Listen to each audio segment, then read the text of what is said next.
Hi, everybody. I'm Gary Adcock. I'm your host for today's Technology Roundup for PERG and ESTA. The professional equipment rental group community is quite large, and we just wanted to share some of the technology that's coming at you and talk to some of the people who actually affect our industry and how we have to work as we go forward. Anna, are you there? Can before I get going, and before I introduce our panelists, I'm going to reach out to Anna Mayo and have her say something to start the thing and kind of kick us off with what PERG's all about and why we need PERG. Huh. You're muted, Anna. Good. Sorry about that. I got a new little click box for me that I hadn't seen before, but okay. I guess you can hear me now. So I know many of you have been with us for the last 3 of our sessions, but I'd like to welcome everyone to our 4th session focused on the next wave of technological evolution. On behalf of the Production Equipment Rental Group, we're thrilled to have you with us today. I want to take this opportunity to thank PERG's annual sponsors, who are ARRI, Camera One, Dynamic, Intelivent, Panavision, and Taylor & Taylor and Associates. We appreciate these companies joining in with us with PERG to foster information and camaraderie and benefits to our industry. I'd also like to thank Filmscape Chicago and Gary for hosting the sessions, and they have also run the platform for each event. So, as most of you know, PERG is a trade group. It's part of ESTA. It's for rental companies and by rental companies. We may have people on the call today who are not members and would be interested in joining, and we would encourage you to check in the chat here in a little bit, and Harry will put a link to get further information. But PERG shines a light on challenges and opportunities that we face. For those of us who are members, I know you'll know it's been a big benefit in a lot of different ways, and any of our board members would be glad to share some more of the benefits with you as well. And if you have any questions, reach out. And with that, we'll just turn it back over to Gary and to our panelists to have some discussion today. Thank you again for joining. Well, so to kick it off, let's just, I'm going to start with introductions and actually, I'll start with myself. I'm Gary Adcock. I'm the executive director of Filmscape Chicago. We're an educational not-for-profit for the film industry, and we got involved in this because I've been a big supporter of the rental community my entire life. I'm the technical side of Tom Fletcher's camera comparison chart, and have been that part of the industry for everything. I've worked on the data handling protocols for the Camera Union and helped compile the digital compendium of cameras for the ASC's 100th anniversary. So I'm one of those people who hides in the background and does a lot of stuff that people will never see. But my first panelist is Brandon Cooper. And he's with FirstMile Technologies based out of Toronto, though he's dialing in from Barbados, so we hate them today.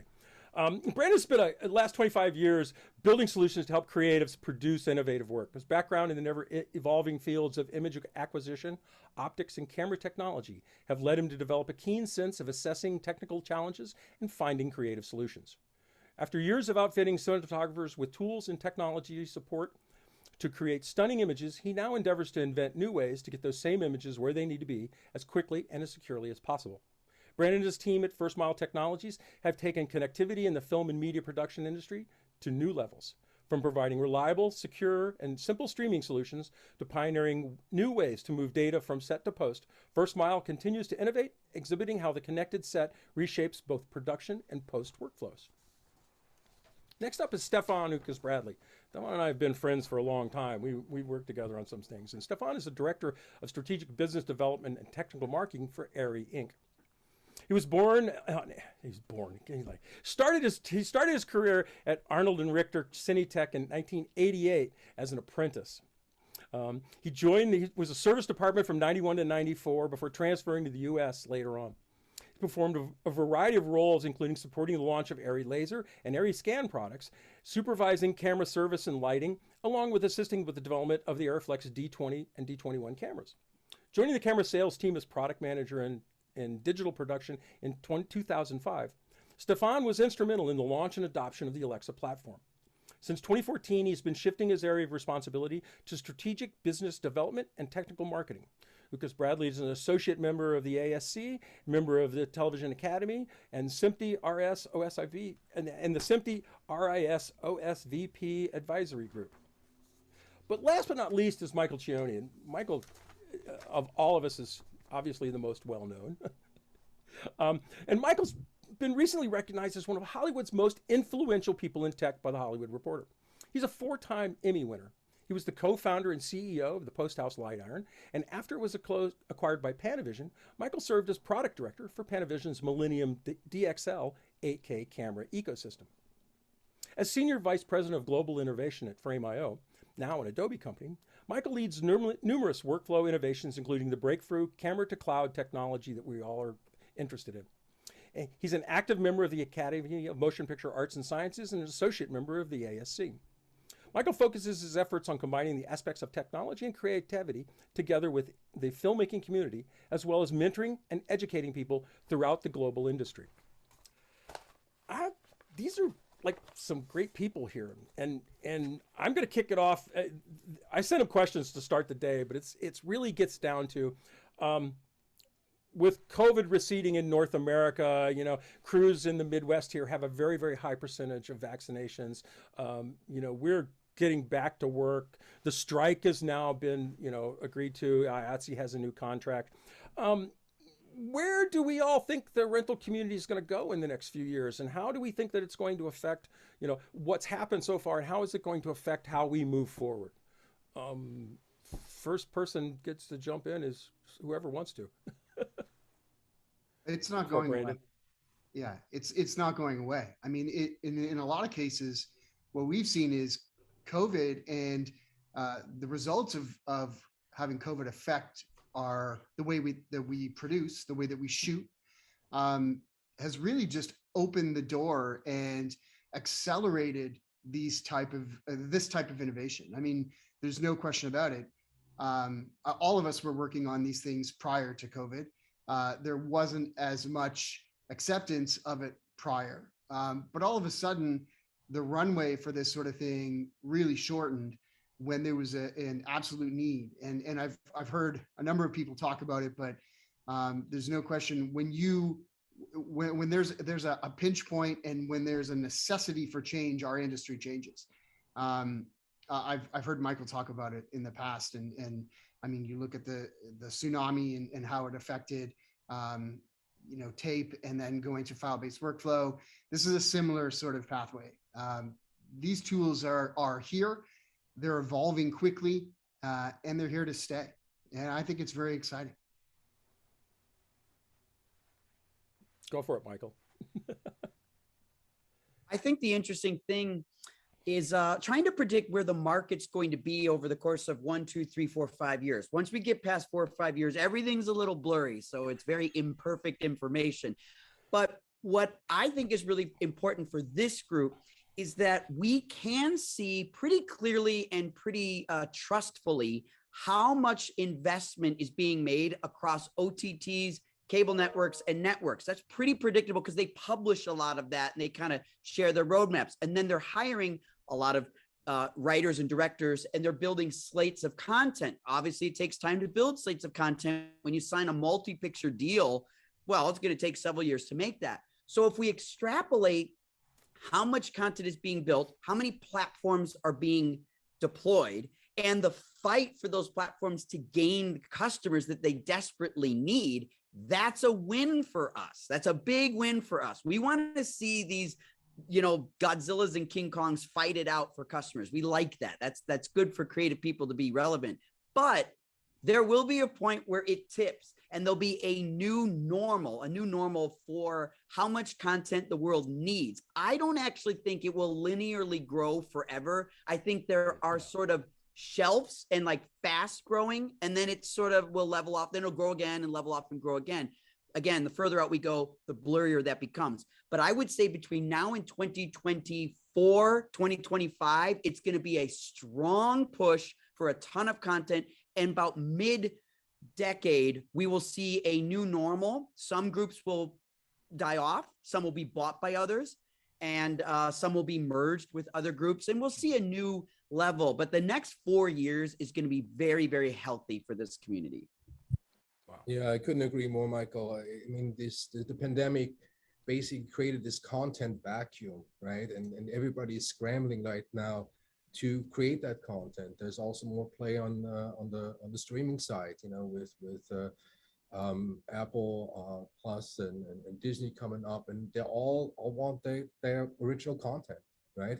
They have to create their original content. So I mean, I heard of production who basically gearing up, and then they have to basically shut down the production office because they don't have the gear, they don't have the experienced crew, and then they have to kind of recollect themselves and start over. It's been right now. It's been extremely busy, and you know, we can't get the gear quick enough, quite frankly. So a good situation to be in, but it also raises the question, you know, who's going to do who's going to work all those productions, right? We need educated people. We need to bring up the younger people, and to change, we need efficient tools. Yeah. And that's actually a big issue here, because there's not enough training for people, you know, to work in professional level crews. I mean, they get training in film school, but then we have to retrain them when they come out because they don't understand the gear, or they didn't get trained in a way that is consistent with, we'll say, a Netflix workflow, which is the one that everybody uses as reference. Michael, you brought up an interesting point that I want to reference back to, about this. You know, Brendan talked about the tsunami. You talked about the switch to digital, which was both punted on that. I mean, a lot of people don't realize how far we've come in the last 10 years because of Fukushima and what's changed. I mean, this complete conversion to digital and allowing wireless technology and everything else, and just the levels of that. I mean, we couldn't do camera to cloud in a conventional analog tape-based world. It wasn't possible. We couldn't do the kinds of things that we're doing now. And that brings up what out of this, you know, the last couple of years, do we think is going to go forward? Are we going to maintain remote preview on set? Is camera to cloud going to replace media? I mean, there's a lot of questions like that as we go forward. Stephan, you know, you're right there. You go first again. We're going reverse order. Oh, we go in reverse order now. Well, I think, you know, what Michael and the team from Frame.io do, and some other companies is very smart. You know, the camera to cloud, the proxies, uploading, you doing your editing in the cloud, so you're doing color correction in the cloud. You do that's all wonderful, and it's just makes the workflows very efficient. However, to replace media, as you mentioned, I think that's going to be a while. There's going to be still a bunch of bottlenecks. I mean, we're talking 4K uncompressed or 6K, 8K, you know, even with compressed, you know, the file formats are just up there. And I think people will remain recording on set, even if it's just as a redundancy, you know, just for peace of mind. But it's going to evolve. But I think we're probably going to be 3 to 4 to 5 years away from that, to have the appropriate infrastructure in place to do so. I mean, dealing with you know, raw image or the digital negatives, so to speak. So I think it's going to be a little bit. That brings up an interesting point, though. Again, and Brandon, since you're the wireless guy here, jump in and talk about that, because that's now, I mean, somebody asked a great question the other day in one of the other sessions do you have a line item for connectivity in your production budget? If you don't, something's wrong. Look, we're on a panel recently, Michael and I, and I think it was Adam on that panel, you know, put forth this, you know, a $350 million company has how many IT people? You know, 10, 12, 15. But yet a $350 million production, there's an argument as to if there's anybody on the crew at all dealing with internet infrastructure, connectivity, what we're looking for, and with all this, and to Stephan's point, it's about bandwidth. And if we have bandwidth, then there's no limit to what we can do. And the only real barrier there is the cost of the bandwidth. And so if we can show that there are use cases, you know, to telecoms and to people that are providing the bandwidth, you know, then really the sky's the limit. I think, you know, that's been our sort of thing is providing, you know, really high grade bandwidth solutions on set to be able to accommodate and and facilitate the movement of data, the movement of video with really low latency, but very high quality, and to do it really simply. It's here, and I think it's growing really quickly. You look at 5G infrastructure and how it's being rolled out. You look at really the huge leaps in terms of low Earth orbit satellite and what that will provide. And you can start aggregating all these connectivity solutions together to be able to be connected anywhere, and connected where you can move a large amount of data really quickly, really securely. It's really exciting. I mean, imagine shooting and having camera to cloud shooting anywhere, and it wouldn't matter where you are. And to be able to be connected, to have your set fully connected. We're just on the cusp of it right now, to be fair. And I think that there's a lot of applications. I mean, we just saw, Michael and the Frame.io guys really show the next level of camera to cloud with their recent unveiling of additional workflow features. And so it's growing quickly. If you're connected, there's no limit to what you can do. Yeah. And if we double clicked on that last part you said, what's interesting is that when the technology is here now to make it work. And you said, Gary, that, there were these limitations with tape. There were limitations with bandwidth. 4G didn't exist 10 years ago, but 3G was new. People didn't have cell phones 12 years ago. It was very fresh. True. Most people didn't, right? And so there's a lot of technological changes. And remember, our community is a conservative bunch. We're a stubborn, suspicious, sometimes often superstitious bunch of people because we're creative, and creative people are going to be very protective of their property. And, don't fix it if it ain't broke is certainly a valuable mantra that we often have to take. What makes us change often is when an outside force acts in on us. And what I celebrate, as devastating and troubling as the pandemic's been, what I celebrate about it is that nothing unifies people better than a common enemy.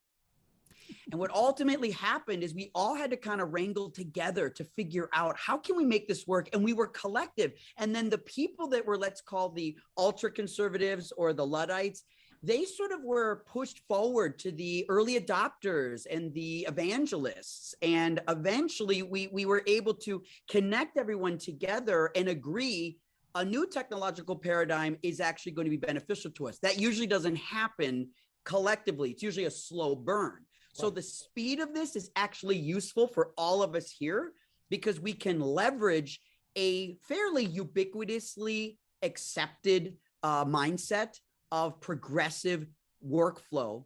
And thankfully, by coincidence, if the pandemic happened 5 years earlier, it would have been a lot worse because we didn't have things like Zoom. We didn't have the bandwidth we needed. We didn't have a lot of the remote technologies. Clouds weren't as robust. Now that we have all that, this is the best time for us to just make one more push for a permanent virtual workflow. And the technology that we need is actually pretty mature, which can make this take the gloves off and allow us to have more creative control than we've ever had before. Well, and your comment about, how conservative our industry is very true. And the reality of it is that it takes evolutionary destruction for it to happen. I mean, it's a revolution when these things happen, as much as Fukushima literally changed our industry overnight. COVID's done the same thing. And a question popped up about, when will digital sets take over, which is kind of the thing that we were going to slide to later on. But the reality of it is that we've been working in this technology. Most of us have been working in this technology for a few years, trying to solve problems and we had seen, what can be done with Unity, what can be done with Unreal Engine. We knew what was coming. We had seen the outputs of it. And now that we've got digital sets, this whole environment of interconnecting our digital camera world with the digital artifice of the game engine brings a whole new level of connectivity that we all need. And, back to what Brandon said about, you've got to have connectivity on set. When we start talking about virtual production and the state of, XR and MR and all of those elemental functions on it, connectivity is fundamental in that as we go forward. And that's an interesting aspect of it too. Where do we go from here in all of this? I mean, the game engines have changed us. Are we ever going back to not having something like that around? I think it's going to be a mixture. I mean, not everyone look at, I mean, not all films, not all art is made the same way, and it's going to remain the same. It's going to be yet another tool in order to be able to approach it. Another way to approach it, another tool to use in the toolbox. Certainly a really intriguing one. There's no doubt about it. But, you know, will it be for everyone? I don't know. I mean, you know, you just look at the sheer, like you look at some of the big LED volumes and the sheer cost of the studio that they're in. And that doesn't necessarily suit everyone's budget. But, you know, you can use it in different ways. You can use smaller walls. You can use, once again, it's like, it's a bit like a Swiss Army knife, you know. I mean, the more things you have packed in there, the better off you are, you know, when you're making decisions. So largely, I think it's a really intriguing idea, but I think it'll be really interesting to see how it's used by people, from, you know, huge, incredibly large tentpole features all the way down to independent production. I actually worked on a documentary project shot on a virtual set earlier this year. So, you know, and we think it was one of the first ones that happened in the United States, if not one of the first in the world. But I mean, that changes everything. Stephan, this has been your focus for a while. Yeah, I think it's, I mean, virtual production and these LED volumes are here to stay. It's not gonna be, you know, the 3D, which comes back after, you know, every 5 to 10 years. Sorry, I had to throw that out. But as Brandon said correctly, I mean, for some application, people might want to use it. It's still cost prohibitive. But, you know, in like these tent poles, you know, if you're looking at Mandalorian, everybody is referring to as a reference. I mean, Mandalorian it was done, you know, they built this volume for creative reasons. It was pre-pandemic, right? And if you look at it, I mean, if they would have, like, on the features, you know, shoot in Jordan and desert scene, to bring everybody there, to host them, to bring the gear, the logistical challenges, all that, you know, there's something to be said for shooting, you know, in a virtual production volume, and particularly now during, you know, COVID times, to have control who's accessing the set, you know, and testing. Also, the crew is very appreciative, you know, working, you know, in the hometown and going home to a family at night, you know. So, but from a technical aspect, I think, you know, cost is going to come down. And also, it doesn't have to be necessarily a high cost LED volume. It could be green screen as well, you know, and using game engine in conjunction with that. What we are doing from Aries side, we are trying to adapt our technologies for that. So all of our light fixtures, like sky panels, orbiters, you know, DMX controlled. So to integrate that and pixel map them and just make it easier. You know, with our cameras, the camera plugin we created for Unreal to get the metadata out, just to streamline some of these efforts, and these complexities, make those complexities easier. So yeah, that's what we're doing here, and we had the good fortune of being involved very early on with A1899 in Babelsberg.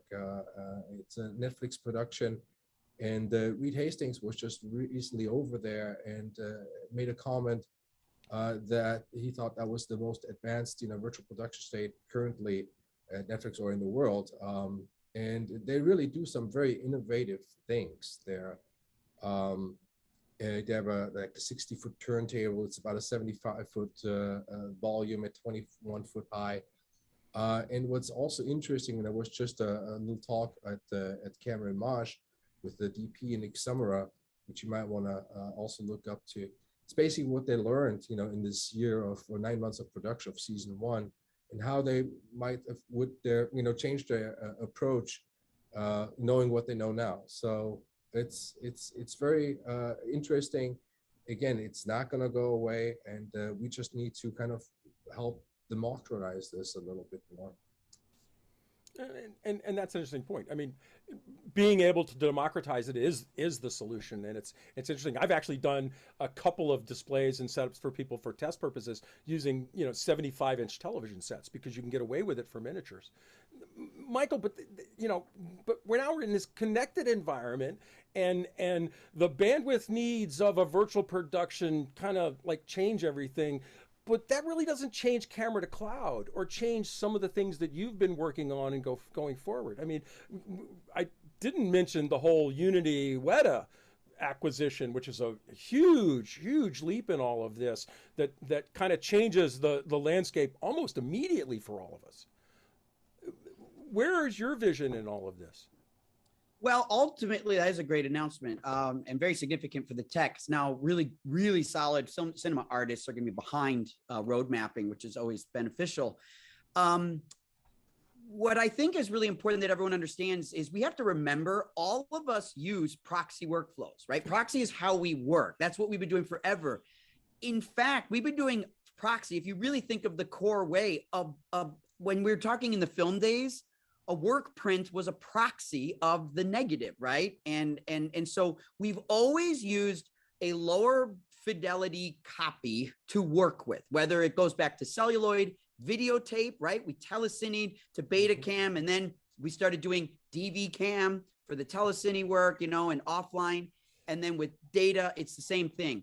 Arri, Red, and Sony have always shot high quality files, and we edit files somewhere down here. So none of this is new. All we're talking about is leveraging those proxies in what we call proxy first workflows, because the proxy was always generated secondarily because it had to. You needed a hero and you generate a proxy. Now we can generate the hero and the proxy together, and you can work with the proxy first. The proxy first workflow is simply taking a principle we used before and applying it sooner. And you might be asking, okay, why do I really need that? Well, I'll tell you a quick story. When I first showed Camera to Cloud to David Fincher, I sort of built a little kind of proposal to him. And I said, I believe what we have here is a time machine. And time is like one of the most valuable things, if not the most valuable thing on a set, is if you can expedite certain elements of time, you can make magic. You can get things done. And he said, I think there's something, especially to a director, that is even more detrimental to a director than time. And I said, well, what is that? And he says, anxiety. When a director is anxious, that means the cinematographer is anxious. Then the producer gets anxious and the crew, and it just filters down the whole crew. And when you feel that pressure of anxiety at the top, it just permeates throughout the entire set. And you've been on productions where when the director's a cool cucumber, everything's kind of real smooth. When there's a ton of anxiety about something, and time may be part of that, then the whole system can start to fall apart. And you can even show the problem with just a look across the room. It's like, are we going to make our day? Is this going to work? Is this, and then the whole room, the air just gets sucked out of it. And you've been there and you know what that's like. What we're trying to push with the community is Camera to Cloud simply is an anxiety reducer, because you have access to your media, whether you're geographically there or not, and you have other people who are your collaborators, they're your people, they're able to opine, they're able to participate. You're able to see things wherever you need, whenever you need. And all of a sudden, the anxiety of, are we getting this, is starting to go down. That, and I believe Mr. Fincher is right, reducing anxiety may be the best attribute of this, not just reducing time, which is a different benefit as well. And so I really believe that proxy first workflows they are absolutely going to take over. And then eventually by 2031, international global network bandwidth will reach a point where we will be able to upload original camera files to the cloud. And so we're going to be there. It's just, we're going to get there through proxy workflow, but you can learn the benefits. You can leverage the benefits of proxy first today. And you just have to sort of cut the cable. That's really what it's all about. Well, and the interesting aspect of that is that the workflows you're talking about have been really common in commercial production for years. I mean, the DIT would sit on set and be making dailies as he went on. He delivered dailies at the end of the day with the files. And it's just an accelerated version of what we've done in advertising and industrials and commercials for many years. We didn't do that so much on larger sets, film and television. That wasn't the workflow. And this brings up an interesting aspect of it, along with virtual production, is because, when you start talking about the other aspects, the things that aren't film and television, but are, commercials or industrials or those kind of things, you have different needs and requirements. And, one of the things for virtual production that keeps coming up in my world is that children, we can do night work with children in the middle of the day, and we can get 6 hours with them where we don't have to worry about it. And then you don't lose 2 hours each way driving in and out of set and everything else. So just the fact that you could have, you know, a 6-hour sunrise to do 2 or 3 language versions of a child at breakfast, you know, for a commercial is a big deal. And that's a different change in all of this, and it shows where all of these aspects are going. Sorry, Gary, connectivity, we've even seen, we had a production that was Northern Ontario, really rural. They had a hero location they had to shoot at. A child was a major figure in the production, and particularly in this location. They were an hour and a half away from their production office.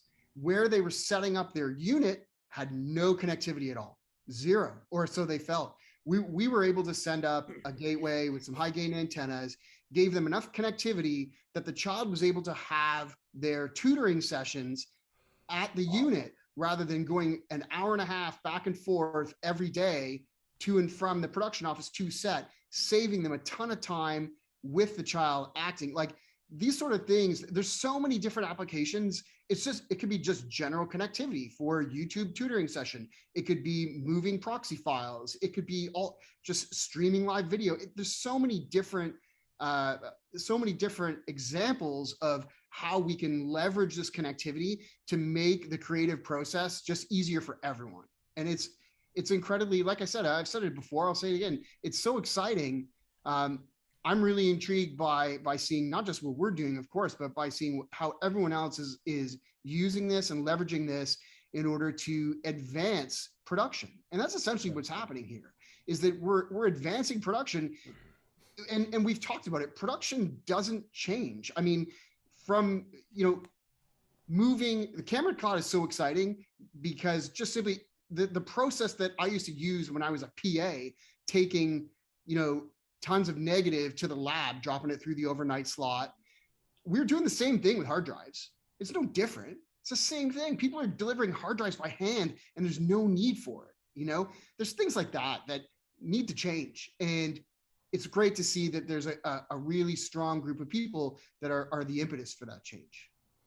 Well, and that group of people also is driving fundamental changes in how we workflow. I mean, the aspect of, you know, the Aries viewfinders, the red viewfinders, where we're now seeing camera and lens data directly on the screen, what, you know, Small HD and some others, Transvideo and others are doing, being able to view that, you know, what Preston and Ari are doing with their hand controllers for wireless control that are outputting content in real time, you know, the metadata. Michael, one of the questions that keeps coming up to me from people is, in the camera to cloud workflow, how much that metadata, you know, on camera metadata are we capturing? How much of that is still going to be there? That's a great question. The answer is effectively all of it, because the proxy has a relationship with the original raw file, so that you use the proxy to get going and it has enough of the DNA of the raw file that you can merge the metadata that is a fatter table into these proxies later. Avid actually has a button called merge when you merge an ALE. So you can take a camera to cloud proxy, which may have, you know, let's call it 10% of the available metadata. And then a day or two later, when you get the raw files, you can merge the other 90%. And so now you have all of the metadata, right? And that's available in version 1. Over time, as we have tighter integrations with cameras themselves, these proxy first workflows are just going to get all of the metadata right out of the bat. But effectively, nothing is missing with this workflow. You just have to merge databases together. In FirstMile, we're calling that related assets, because we're realizing that you basically, when you think about any asset, let's say a script, that's an asset, a video file, an audio file, a previs shot, a still from the, you know, art department, all of these are perspectives of a moment in time, right? They're all perspectives, A camera, B camera, C camera as well. Well, all of those are really trying to create one moment in time. That's what movie making is. All of these attributes that are all separate become one moment. That is relatable assets, LUTs, CDLs, location, lens metadata, /I, LDS. All this stuff is perspectives of a moment in time. And I think we're trained to think a perspective is visual only, but it's not. Metadata is perspective. And of course, the camera's knowledge and the camera's perspective with these virtual sets, that's another attribute, what the background is, where it is, focal length, things like that. Related assets is this new principle we're applying where we're taking all the perspectives of a moment in time and trying to relate them together. So metadata is not just camera metadata, Gary. That's not good enough anymore. It's got to be every attribute that is contributing to making a picture, which goes far beyond what the sensor sees. Well, oh God, yes. And when you start tying that into what's happening with Unreal and visual effects, I don't think people realize how much actual data is captured on set in a normal day. Stephan, you know, ARRI's been fundamental in this kind of workflow and integrating not just the cameras, but the lighting and the wireless controls and the camera accessories and everything else. Can you give us a little vision on? Yeah, go for it. Sorry. It basically started with the LDS system, you know, which we introduced with the introduction of the ARRI cam, which was 1999, where we basically had contact-free encoders built into the lenses and had that fed into the camera and actually captured the lens metadata that away, and displayed it at first only, you know, where it calculated the depth of field, which was very informative, obviously. With the introduction of Alexa in 2010, we basically have embedded the the metadata in the HD SDI stream, or in the QuickTime Atom, which is still true to today. When we recorded RAW on board, it's in the file header there. We certainly know the importance of metadata and accurate metadata. I think the challenging part is that there is no standard, you know, on metadata. I mean, there have been various efforts, you know, and there might be opening a can of worms here. But I mean, there have been efforts from the SMPT, there have been efforts from the Academy, you know, it's you know, on the ISIS side, and you know, one camera manufacturer might name, you know, a certain parameter in one way and the next in the other. And what we also had issues, which gladly, you know, or luckily has been addressed mostly, was that sometimes the metadata was in the file header, but then when it was converted from VFX work to TIFFs or DPX files, the metadata was stripped, right? It was basically fallen on the floor. So we created this metadata bridge, basically a library, a translator, and it's gotten better, but it still sometimes, you know, happens. I mean, I don't know, Michael, are you still experiencing these issues that in probably not in your process, but when they're dealing then with the raw files, that during the transcoding of some of those files, that the metadata on the digital negative essentially is dropped? 100%. And I'll tell you why. This is my theory. It's very simple. The reason why metadata does not travel through the chain of custody is for three reasons. One, no one knows what to call these categories of metadata. Two, no one knows where to put them. And if they're not together, they get lost. And three, no one knows how to distribute them. Remember, an assistant camera person will never, ever speak to the visual effects artist. That'll never happen. So the person responsible for some of the lens metadata will never talk to the person who's responsible for applying the lens metadata. I'm not saying we need to have meetings and connect these people. Our technology should automatically connect them. And to do that, we have to know what it's named, know where it goes, and know how to distribute that. How do you do those three things? They have to happen automatically because no one's going to. And they have to all be the same across manufacturers. I agree 100%, because I just finished doing a project where, I mean, 3 different manufacturers all looked at the exact same data and displayed it differently. How in the hell am I supposed to figure that out? And that's a problem. And if I'm doing on a technology side, trying to figure out how to answer questions for other people, how in the world is anybody else going to know where metadata is? But you're right about that. The other thing is that so many people are just afraid of it because it's like, well, who's going to use this? I mean, how many times have you seen the camera reports come in and they didn't even make it out of the truck back to post? I mean, you came from post, you and I both came from post. We've seen that hundreds of times where camera reports, they just go in the box. You know, they don't even care about it. You know, they're at the bottom of the reels. You dig them up when there is a problem, right? And then try to reconstruct it. And they try to reconstruct it 3 years later after it's broken, in that. But that's actually one of the core parts about this, is that we start capturing all of these kinds of data. It's not just one thing or the other. It's how we streamline this process going forward. And the more we streamline this process, the faster and easier it's going to get. So. Yeah, the reason I joined Frame.io is not because I thought it was the best solution for review and approval. I believed it was the best platform to become an operating system that can allow things like metadata to connect manufacturers to manufacturers and creative people to creative people. That's what drew me to this company, not the play button. The play button doesn't drive me and attract me to Frame.io. It's the affiliation and association of different attributes that can be filtered and distributed securely to the next person in the image chain of custody.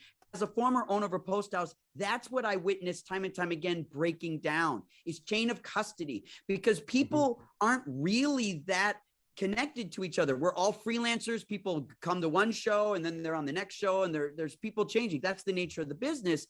And it's sort of like, imagine playing soccer and the team is a different team of people every single game. How is that team going to win? It's very hard to win because you don't have instincts with each other. You don't know who plays what role. And you got 5 forwards and no goalie. It's like, you're going to lose the game, right?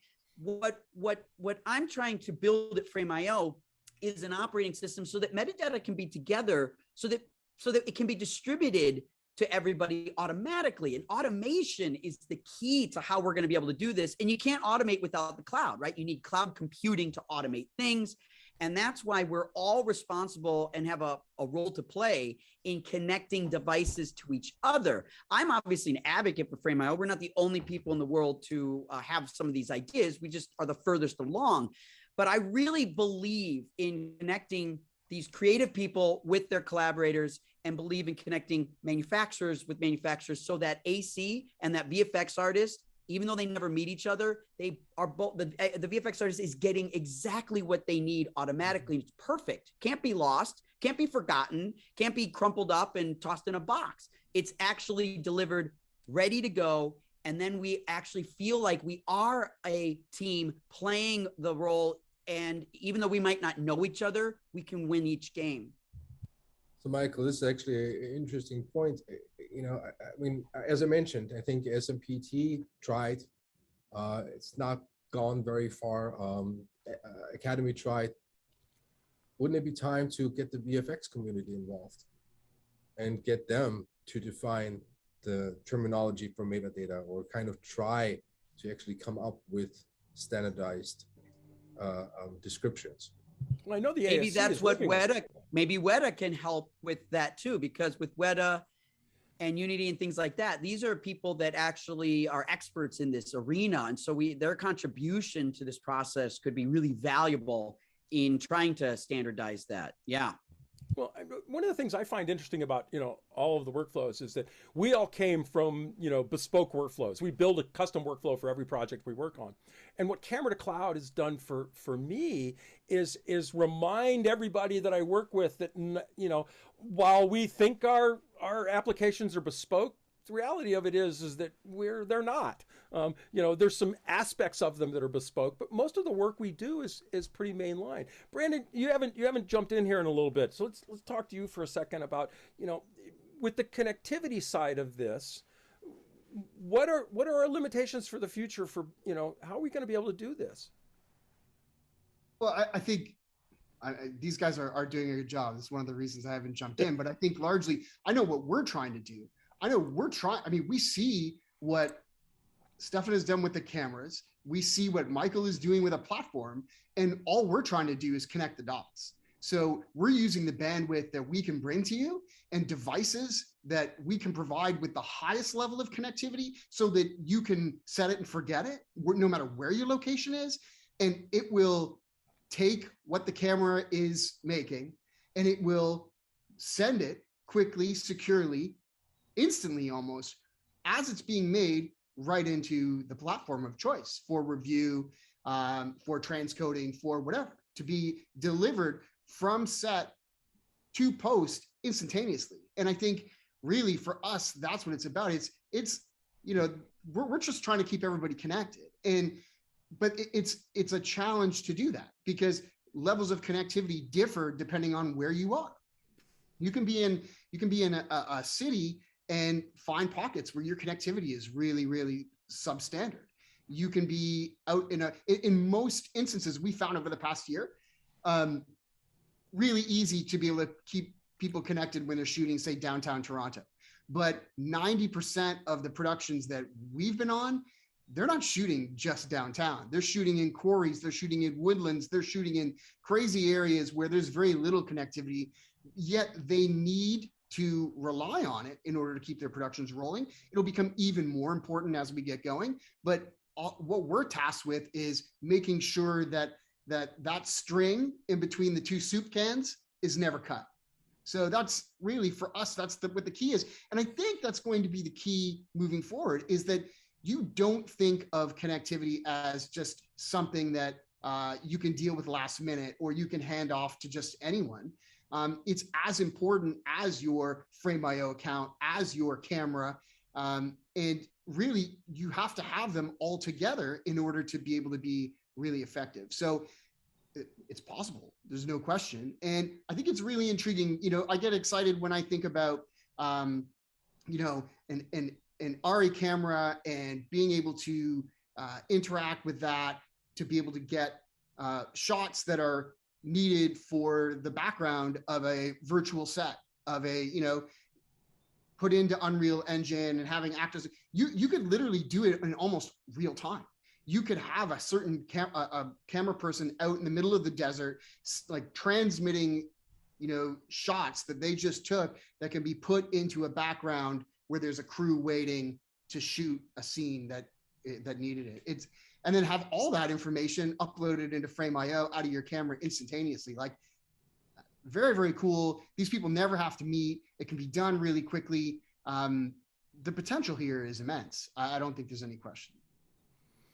Yeah, virtual sets are going to be one great thing for us. There'll be less camera damage on location, sand getting sucked into them and all kinds of things. But let me say this though. I think one thing that's important, particularly for this group, for 25 years, I've been involved in rentals, right? Camera rental operations. Now we have a connectivity rental operation, which is, taking connectivity in a totally different direction. The key though is that people at rental operations need to get educated. They need to see this.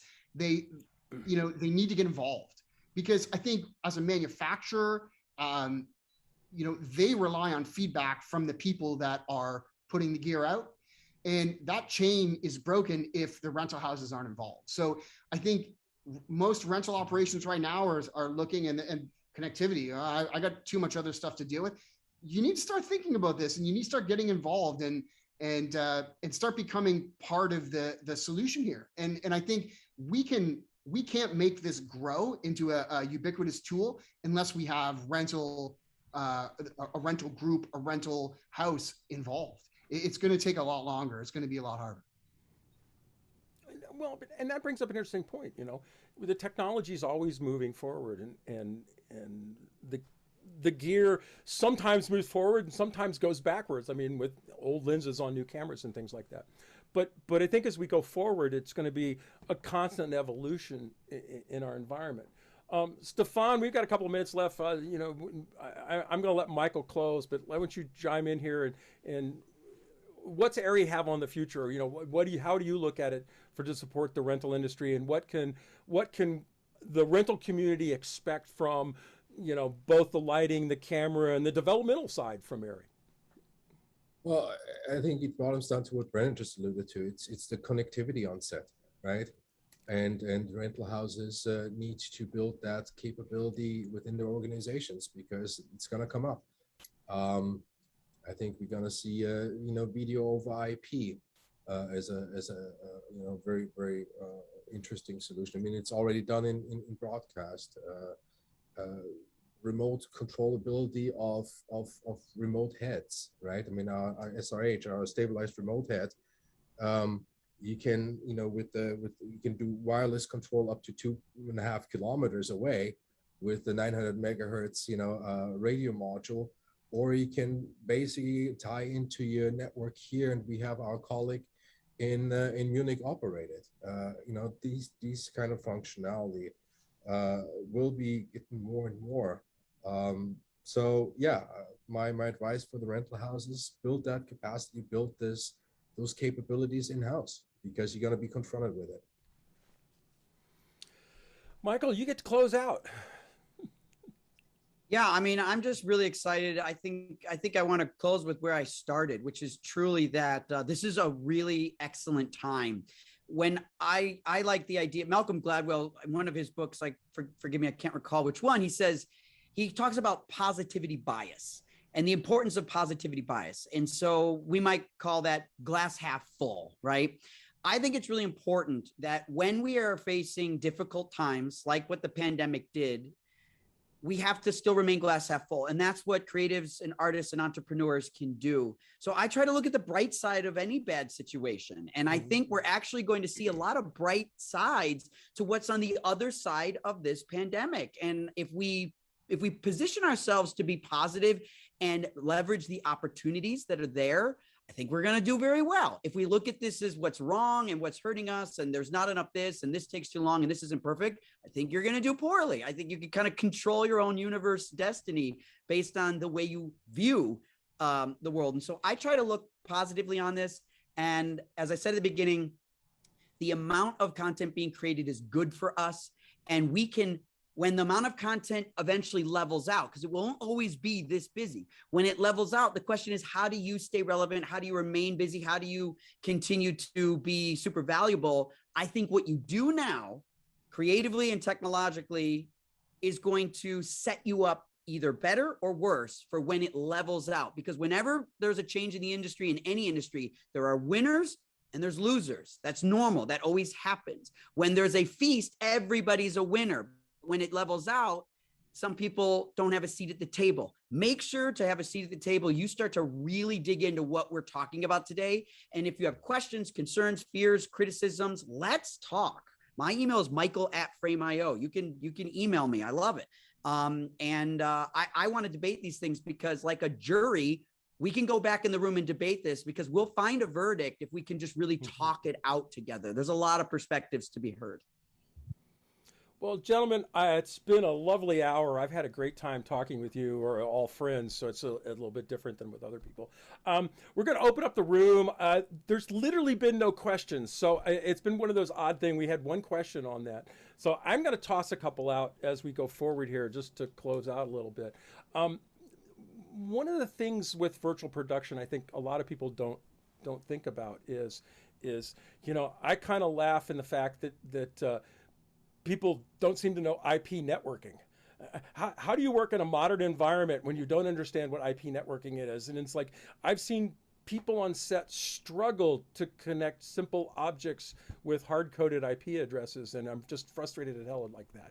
And that's something else for the rental houses. Make sure you have somebody in-house that understands IP networking. It is a fundamental part of virtual production. Is it a fundamental part of camera to cloud? Is a fundamental part of everything we do going forward. Learn it. Yeah, that's what we do. That's part of what we do. And to that point, I mean, if you don't know, it's like Michael said, ask. This is what we're here for. This is, our company in particular. This isn't a commercial by any stretch, but this is part of what we're doing. We're helping people do video over IP. We're helping people, we can control an orbiter or a sky panel or an ARRI camera from in Munich that is sitting in LA, but you can control it in Munich. We've done these things. We can continue to do these things. All you have to do is ask and we'll help. I mean, that's kind of what we're all about. So I think it can be scary for people who haven't seen it before, but there are people out there, and all you have to do is ask. A question popped up in the chat. I wonder when there will be, Paul Vincent says, I wonder when there will be so much content out there in different modes, jumped on me. So much content out there will be need for no more. My answer to that is never. If you've ever spun through TikTok or Instagram and just kept generating content and gone through it and then get hooked in one of those loops, I think that kind of stuff is going to be there forever, as much as I need to say. and this next question was, in other words, will producers just refuse everything in different modes and organize differently? It's like, no, I think it's all going to be different kinds of content. I think there's so many different kinds of content right now that even we're not aware of, that is popular online, that I think it's going to change a lot for people in the long run. I mean, I just look at, what's done in TikTok and how that's changed, how Instagram and Twitter now do video feeds. I mean, I think the social presence and what we do on there is still going to continue to grow no matter what. So, anybody else?